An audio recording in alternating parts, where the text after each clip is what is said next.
Hey folks, I'm Tuesday Chambers. I'm the Ballard High School librarian in Seattle, Washington, and whoa, do I love me some clubs. If you have not formed some clubs in your library, what are you doing with yourself?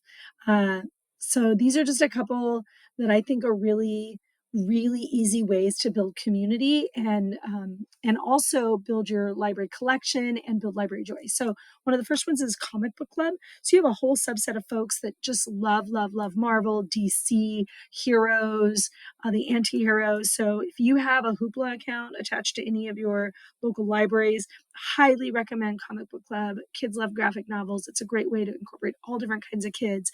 You can read a graphic novel a week. One person can present about it, and then using art and pictures, and then you can even incorporate movies or shows that are on as well. Highly recommend Comic Book Club.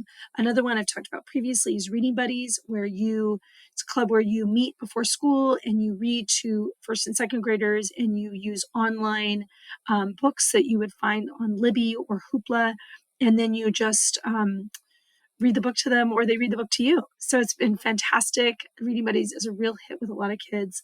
We have That Damn Book Club. That's another suggestion I have. Instead of trying to make every book club read the same book, this book club reads whatever they want, and they just show up and they talk about themes and tropes and archetypes and books to movies. And so it's very loose in terms of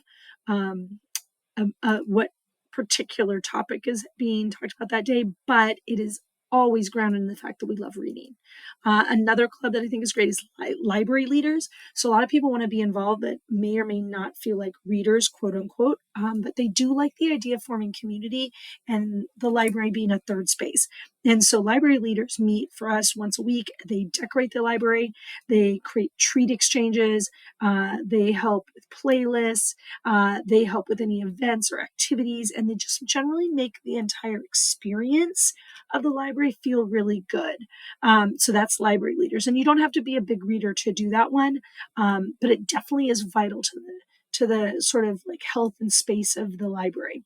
Another one we have is Pride Book Club. So if you have students who are LGBTQ plus and want to read books, and if possible, if you are not do not have that lived experience, if you could co-lead that with one of your colleagues in your school, that's an excellent way to get more books on shelves and more books in students' hands that actually reflect their lived experience. So love Pride Book Club.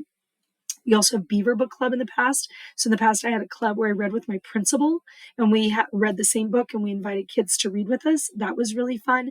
We also had a manga club. Full disclosure, I didn't read a lot of manga, but kids kept asking for it. So we had a manga club formed, and then they were the people who purchased. So they helped develop our collection around manga.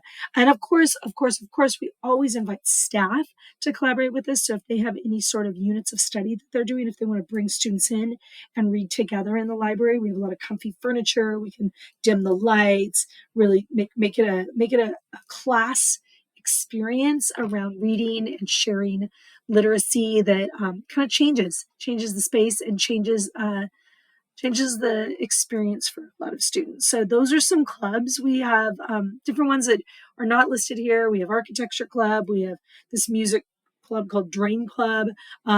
We have lots of different clubs, but the ones that I mentioned earlier are the ones that are specific to the library. And I highly recommend getting your students involved in doing it. So can't wait to hear what your clubs are.